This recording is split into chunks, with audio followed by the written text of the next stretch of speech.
All right, good afternoon. So today, first of all, welcome everybody to Athena Protection's podcast. We working on that name, so just bear with us on that. But got now a staple to the team. We got our guest Marlon in the house, retired DPD. Welcome. That's right. Myself, Cool C, and then across the table from me, we got my man Dan. Yep. Before we get started, Dan, tell us how to tell our listeners how they can get in touch with us. All right. Athena Protection Service. You can reach us at 1-800-951-4866, or you can reach us on our website at athenaprotections.com or any social media sites through Athena Protection Service. And we provide security services, private investigation, and any consulting that you may need for security. Awesome. And when you look us up on any of those platforms, make sure you're hitting that like button, you're sharing and subscribing, doing all those cool things for us. We appreciate it. So, Dan, how was your Thanksgiving? My Thanksgiving was wonderful. Awesome. It was wonderful. I had a full bottle of Patron and had some other alcohol I shouldn't have been mixing with and made it a long night, but we had fun. Hey, awesome. How about you, Marlon? How was your Thanksgiving? Hey, I had to do a lot of ripping and running to see all kind of family. Diabetes got me messed up. I can't eat the way I used to. Man. I was barely able to eat one plate, and I didn't even take anything home from nobody. Didn't take any take home plates like I usually do. Yeah, I went out in the first round, TKO. First stop, I had multiple stops on the plate or the docket, and I didn't make it to the second one. I was tapped out. But anyway, we got an interesting show today. Again, thank you, Marlon, for being here. Dan, let's get us started. What you talking about today? All right, what we going to do, we going to recap some news for the week. Okay. And then we going to roll into some holiday safety things that I want to talk about that we can get back into. Wow, okay. It's that time of year, most definitely. It is that time of year. And what I saw during most of the week was a lot of people got shot. So, first story, this one was 5 days ago. 16-year-old shot while sitting in a car at Grand River and Schoolcraft. They still looking for suspect in that one. Victim was in stable condition. Okay. Yeah. Also in Detroit, had a man stabbed multiple times, thrown out of car, and left on the street. Wow. This one was kind of tough. They say police found the victim at 2:30 a.m. on Sunday at Woodward in Chicago. The victim was in the back seat of the car with a man and a woman.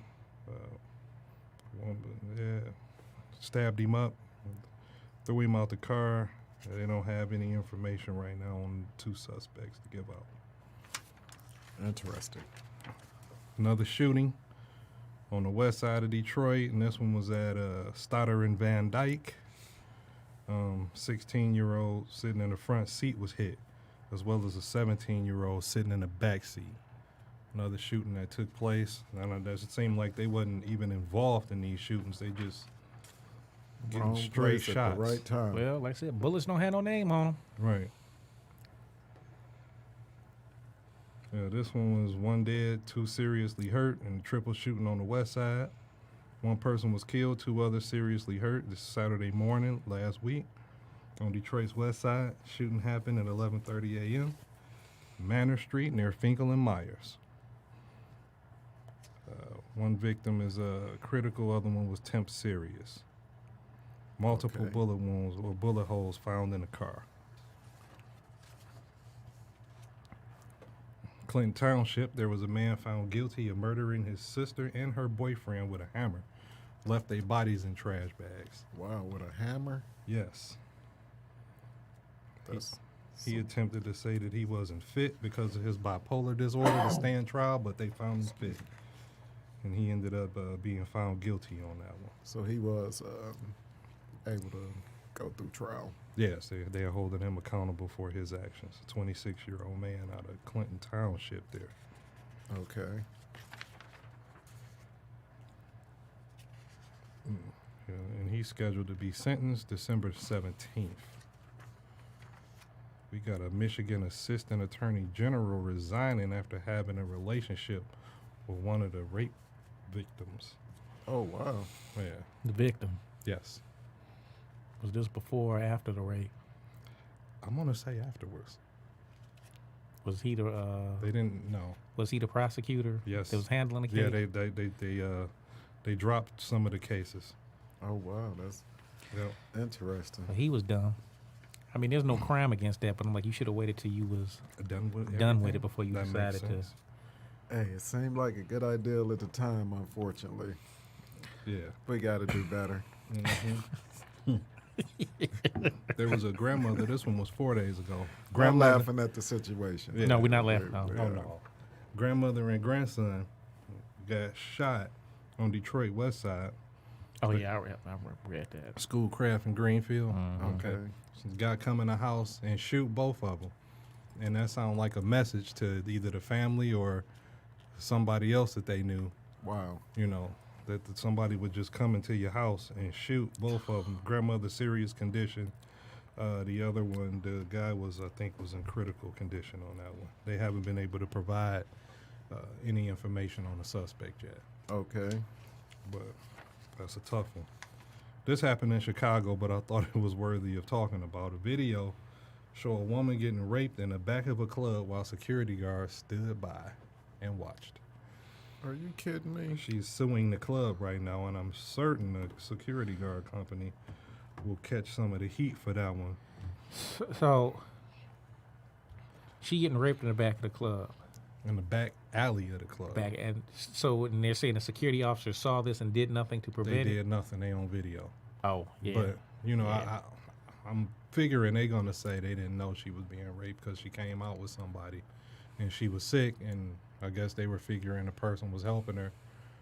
But then I don't know. It's gonna be Yeah, see, that could be something. We don't need to get into that because I got questions, but okay. everybody gonna have questions on that one. But no, see, I used to work sex crimes, so like, Yeah, I add, Yeah. I'm not saying it didn't happen, but I'm like, no, Yeah. I got some questions. But then the guys didn't even call 911. Apparently, this guy left her in the back of the alley, so that's gonna be something to watch. We'll keep an eye on that one. Interesting. We got in Ohio, a domestic violence victim's daughter called 911 for pizza to get help. Okay. Yeah, I remember read that one too. Yeah. Yeah, dispatcher say you got the wrong number, and the girl said, "No, you ain't hearing me. I need some pizza at this address." And then the dispatcher caught on. Didn't catch that because Yeah. I thought that was universal. So let's pause there for a minute because I know what that means. So one of you guys can elaborate and tell our listeners what does that mean? Go ahead, man. That was a new one on me, so I'm like, it was new on you? yeah, Yeah.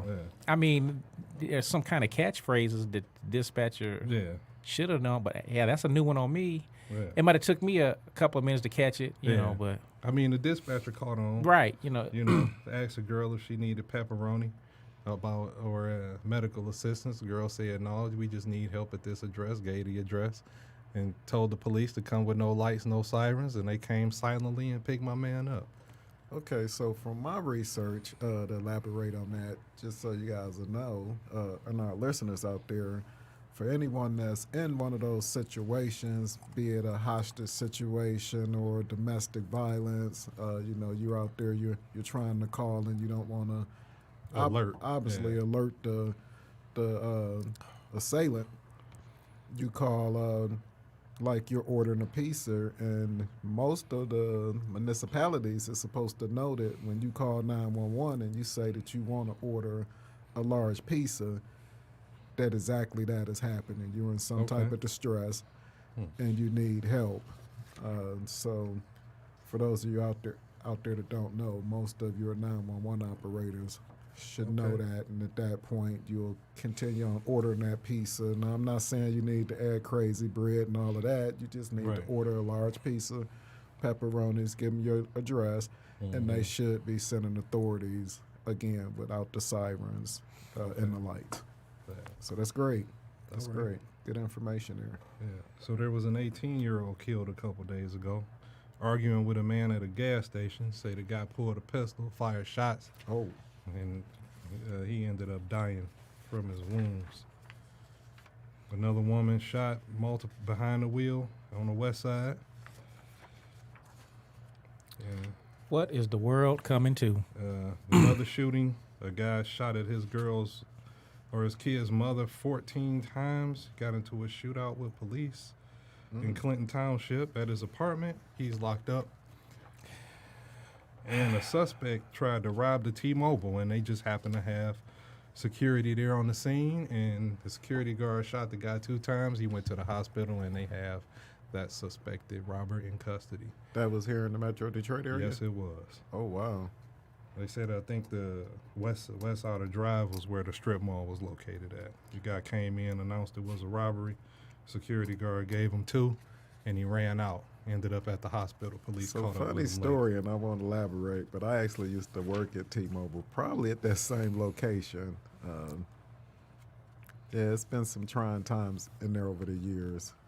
So glad everyone in the store was safe. It's the hood. Yeah. All right, so let's roll in there's one other story we're going to talk about, and that was the shooting of Officer McClain. That's steady in the news. We keep hearing about it, different things happening. We hear the law officer is suspended or lost his job, which I don't know which one it is. I'm hearing conflicting information now, but I hear he's out of work and he's got lawyers. So just to back up, because I know Mr. Marlin is ready to jump in here.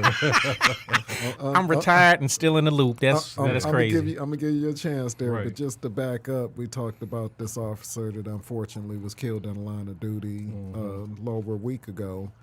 And we're finding out this week that the supervisor that was on duty in that area, some things are being questioned about the way he was handling the situations. Right. So to get you caught up, and I'll turn that back over to you guys and get your input on it. Yeah, so his partner was on Fox 2, dropped some information about who he was, what he meant, what a great officer, great partner he was.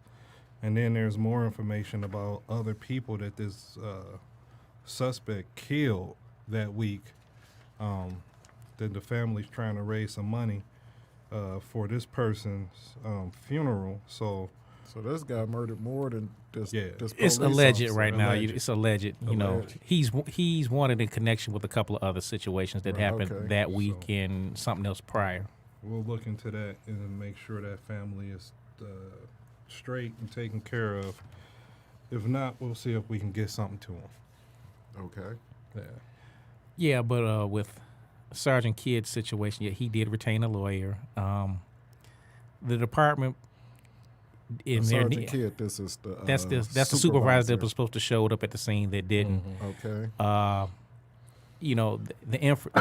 information that the department put out, or the information that they gave the chief, was incorrect.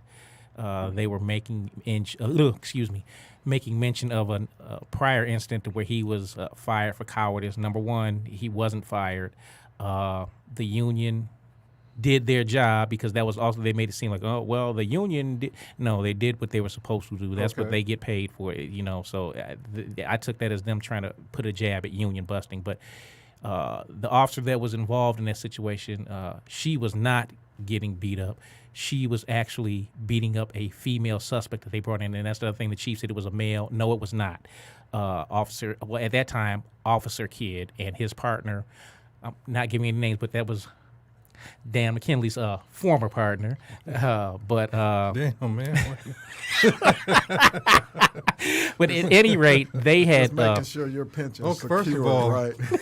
I wasn't even working there at the time. No, so, but that, like I told you before, that's going to be your partner forever. Right. Okay, I'll take that. Inside joke, folks. You don't need to know this. But anyway, Officer Kidd and his partner that evening picked up a female juvenile from Henry Ford Hospital that was arrested in the 2nd Precinct. Officer Kidd did make mention of that to his immediate supervisor at the time, and they still told Officer Kidd to handle that run. So he picked up that female and took her to the 2nd Precinct.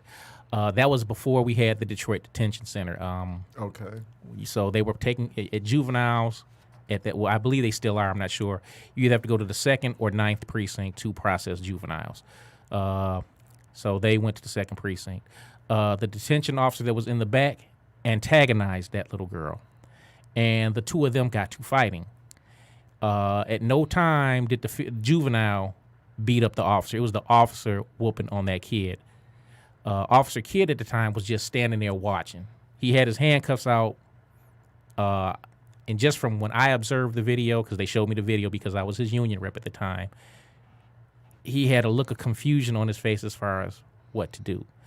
Apparently, his partner and other officers up in front heard the commotion. They came in the back and handled the situation. And then that's when charges of neglect, cowardice, this, that, and the other came up with him. And he wound up, they wanted to fire him, but due to arbitration, again, which is what the union is supposed to do, they gave him that 60-day or 60, well, however long it was, suspension. Then they want to put it with this situation, which you can add it or you can't. But I'm like, if you got put the facts out there, right? And I'm just gonna put it. For me, this seems like this is a tactic of deflection on some other things that happened with that. It almost sounds like fake news. I'll just say incorrect news, not fake, just incorrect. Okay. A lot of officers want Sgt Kidd to be fired, this, that, and the other, and I get it. But my whole thing is, he's still a person. He made a mistake, and it cost someone their life. But at the same point in time, look at the person that they got in custody. He's already been interviewed. He said he didn't want to go to jail. His family has said that on the news as well. So something was going to happen regardless of if Sgt Kidd had showed up at that situation.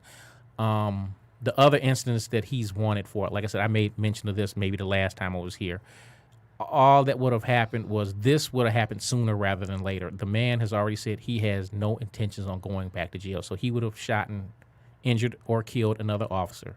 Had Officer McClain not gone in that house and waited for SRT, it would have wound up being a shootout. And I'm going to assume, since we have skilled SRT members, the suspect, he would have been killed instead of anybody else. Okay. But like I said, we can't Monday night quarterback. The situation happened the way it did, and now we got to deal with it. But I'm like, if you're gonna deal with it, deal with it correctly.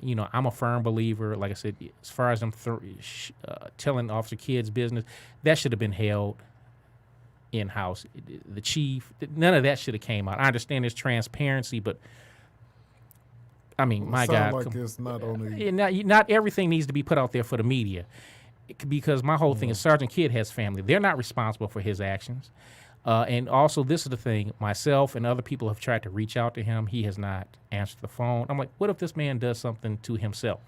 Well, we hope that's not the exactly, case. He's exactly. just trying to exactly. get some separation. Exactly. This unfortunate situation. He dropped the ball on this situation. They've got some damning information on him. The body camera that he was wearing, as well as the camera that was in the car he was driving. That left some questions with upper management to why they're doing what they're doing. But I'm like, it did not have to be put out there for the media. And I'm like, if you're going to put it out there, do it right. But see, that would be another podcast, and I don't want to talk about the department. Do you think they did that because we recently had some findings in the case down with the school shooting in Florida? I would have to say yes. Just from working for the Detroit Police Department and the Wayne County Sheriff's Office, they do a lot of knee-jerk reactions. It's a bad time to be the police in any department. Everything is, recorded. You've got cameras on the street lights. Everybody has a camera on their cell phone. I'm like, the green lights. The green lights. I'm like, somebody from what I hear, they want him held accountable for his actions. Well, he should be. You know what I'm saying? He should be held accountable. But my whole thing is, you didn't have to put it out there for the media. Right. All that should have been handled in house. Right. You shouldn't have to have put it out there for the media. Again, like I said, this is something else that I'm not trying to go. I believe in professional courtesy. And I know a lot of people don't. Okay. And I was today, and like I said, just from this incident, and I was watching a YouTube channel, Adjust the Adjust, and what it is, that's a YouTube channel where they get video of police officers messing stuff up, and I'm looking, and I said, God, these people are right. we messed up on a whole lot of things. And I'm like, I said, I could see myself making the same mistake that these officers were making in these videos. And I'm like, I feel like I've wasted 22 years of my life because I'm like, it's a new day, man. It's a new day, exactly. Everything is on video. Exactly. Is I mean, under that scrutiny. can have its benefits as well. You know what I'm saying? Too many times. It's just like these phones. They're a curse and a blessing at the same time. Right. You know. So, you know, it's just a mess. I hope Sgt Kidd gets through this. My heart goes out to McClain's family and Officer Beasley's family because, you know, I don't even know if he's going to be able to come back to work. You know, see, that's you're another. Talking about the other officer. That's the officer that was with him. Okay. I don't know if he's going to be able to walk correctly again or whether he's going to be able to go back to work. And, you know, see, that's another thing. You know, I'm like, when I first came on the job, if you died on the job, the city took care of your family. But that's not the case now. And, you know, I bring that up with Mike Todd. He was shot. I don't know if any of you recall this. This was back in, I want to say 97, 98. He was working with Officer Sean Bandy, and they were chasing a kidnapping suspect. And they were behind the van, and the people in the van kicked open the back door, sprayed their car with automatic fire.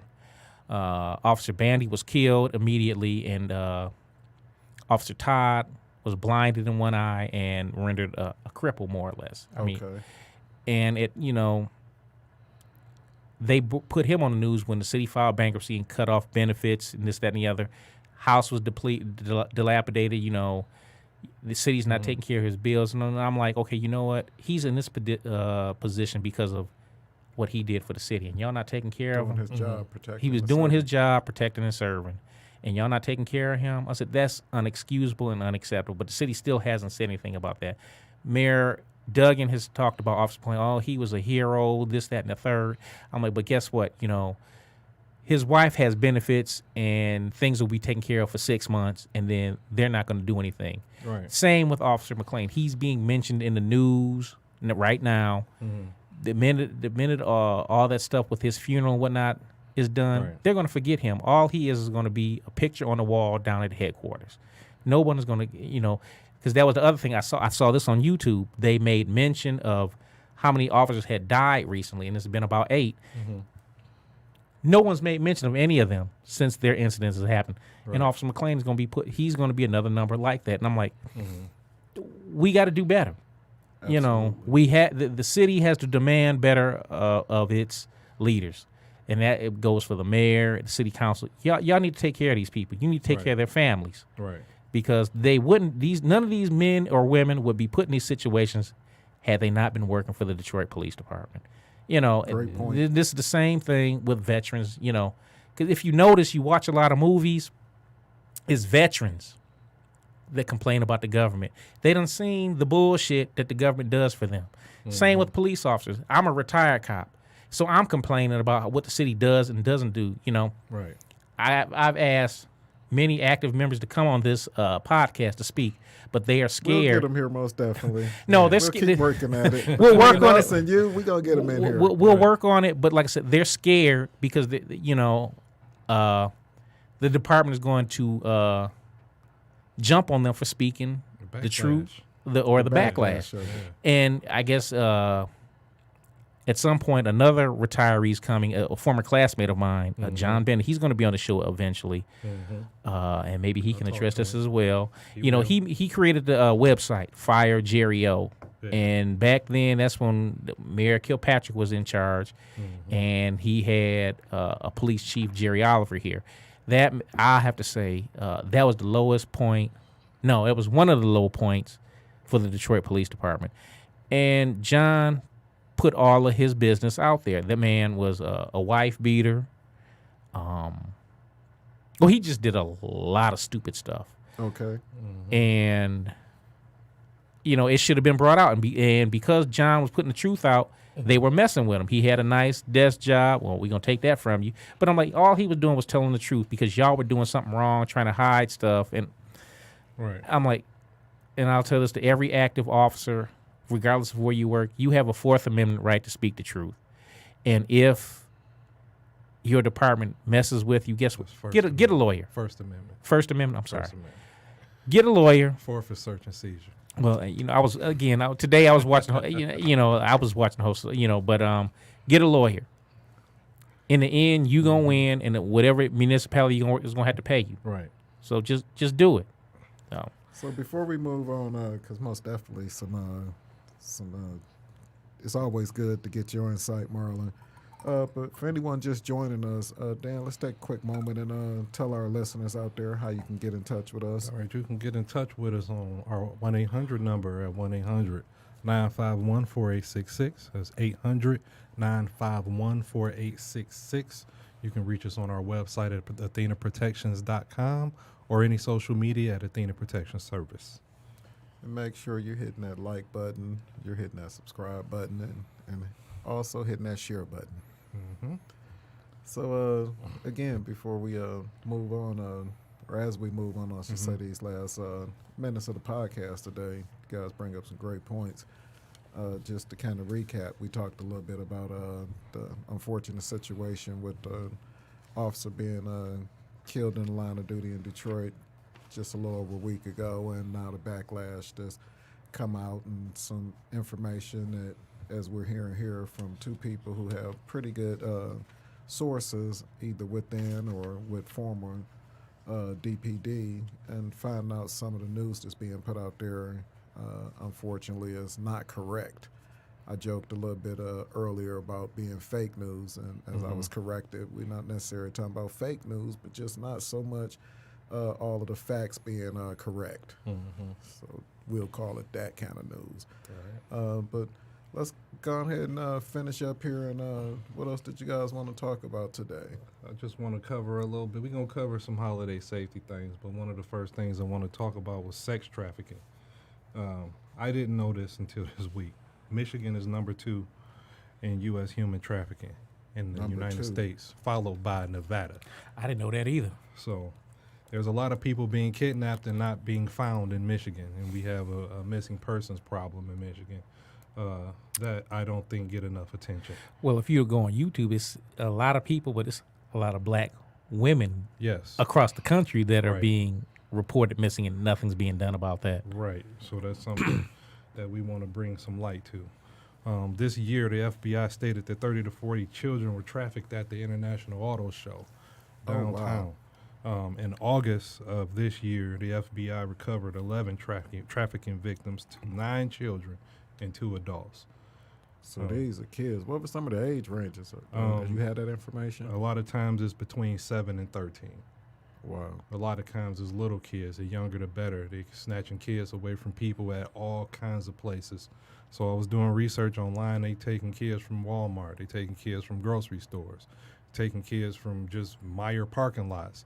Wherever your kid may be and you're not paying attention, or even in the store, somebody will take your kid. So I think that it's important to not send your kid to go grab cereal while you're in the market, because somebody may take them while they're away from your site.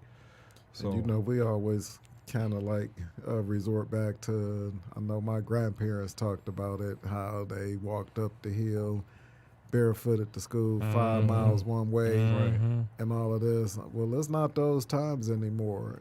So yes, we need to be watching over ours. If we need to take them to and from school, like you said, something as simple as, no, baby, you can't go over there in the cereal aisle without me in this crowded Walmart. Right. You're going to be by my side the whole time. And it sounds crazy. I think they call it helicopter parenting, and they got all these fancy new catchphrases for the way people are being overprotective of their kids. Watch your kids. There's reason to be. From what I'm seeing and these numbers of kids coming up missing, there's reason to be overprotective of your kids. Most definitely. Especially taking them to school and just them in situations where there's no one watching them. So also the Uber Lyft safety. I saw a video of a young lady in Atlanta said that she was called an Uber. Okay. And the driver canceled the trip when he got there and let her get in the car. She said she get in the car and she's on the phone with somebody, and she said one of the safety tips she gave is I always send my location to my family or friends. They always know. Good idea. That's a very good idea. So she gave the location, and then she said she was leaving the club. She wasn't drunk, and she looked at his phone, and his phone was off. And he started to drive away, and the Uber trip wasn't going on her phone or on his phone. Okay. So I'm glad she caught that. she caught it and asked him, why is the trip not moving? And then he hit his phone, and the phone turned on. So then at that point, she was telling him to stop, which he wouldn't stop the car, and she ended up jumping out of a moving car because he was getting ready to take her who knows where and do who knows what, you know what I mean? So that was one of the things that we talk about with Uber safety. Always let somebody know where you are. Always First and make foremost. sure when you get in the car, it's the driver that Uber is showing you that person is. Number one importance. Make sure you in the right car. It's the right color, it's the right make, model, and it's the right driver. I saw there's some app where people are hacking into Uber and getting the information of the passenger and just pulling up and picking people up and taking people off. That's interesting. So I haven't found the app yet. They said it was on the iPhone, so I've been looking for it. If I find it, I'll let everybody know. But so just to recap, or not even recap, just double back a little bit. When you're using these sharing apps, most definitely it's so important that you're sharing your location with somebody else. I know I have my son actually screenshot the Uber trip and send that to me, so I see who's picking them up, like you say. Right. And he's communicating with me when he was in the car, and you know when he get out. And a friend of mine thought it was funny, and I said, "No, you can't be careful enough in these situations." Right. Again, it's like getting in a taxi in the middle of the night. Yes, it You is. you just never know. So great point. So that make sure the child lock not engaged when you get back there. Make sure you can Another open good that door. point. Can when you get you out get in. Going off of safely? stuff I was trying to talk about. I'm sorry, man. I'm just. No. Don't worry, these guys know You just each putting other it out for there. me. Okay. That shows we are some professionals. Yeah, that's what I had for the ride sharing, and like a lot of people out having fun, they out drinking, they want to not drink and drive, so they getting these rides Trying from to be these, responsible. these apps and these ride sharings. Make sure you can get out of that car as soon as you can get in, and make sure you can open that door. Make sure that driver's picture match the person that's in the car, and make sure you in the right car. Make sure somebody knows where you are and where you headed to. Great point, Marlon. You want to touch on some safety issues? Well, as we were going to talk about like a holiday safety, Okay. and I'm just going to talk. we got some time. I'm just going to talk about online shopping because I'm assuming that's what everybody does now, more or less. Man, I haven't been in the mall in a long Yeah. time. Nobody's been in the mall. I talked to some Sorry, of mall the people. coworkers at my job, and I'm like, well, yeah, we were at Fairlane. I'm like, Fairlane's still open? Really? Wow. What like if you're doing a lot of online shopping, most of those you gotta watch it for the scams or the frauds, especially around this time. This is the holiday time when everybody's doing their shopping. What's some things you would look at? So a lot of real websites have the HTTP. You got to look at that. Good point. What else? Or you can go to a couple of other websites. Just go to shopping.com, pricegrabber.com, or nexttag.com.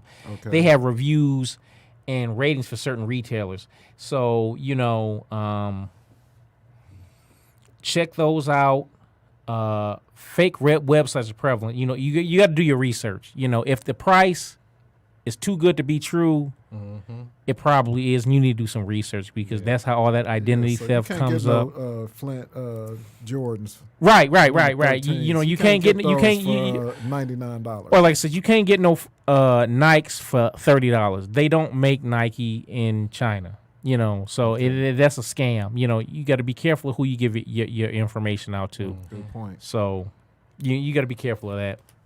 So a lot of that is phishing. So a lot of Yep. people, they'll get an email with these deals, and then it'll look legit, like Nike or Coach or Any of whoever. the major brands. Yeah, is sending you an email with this 80% off, deal, and it is really to a fake website selling fake merchandise. One other thing, secure servers begin with apostrophe HTTPS apostrophe rather than apostrophe HTTP apostrophe. So if you don't see that S, it's not secure.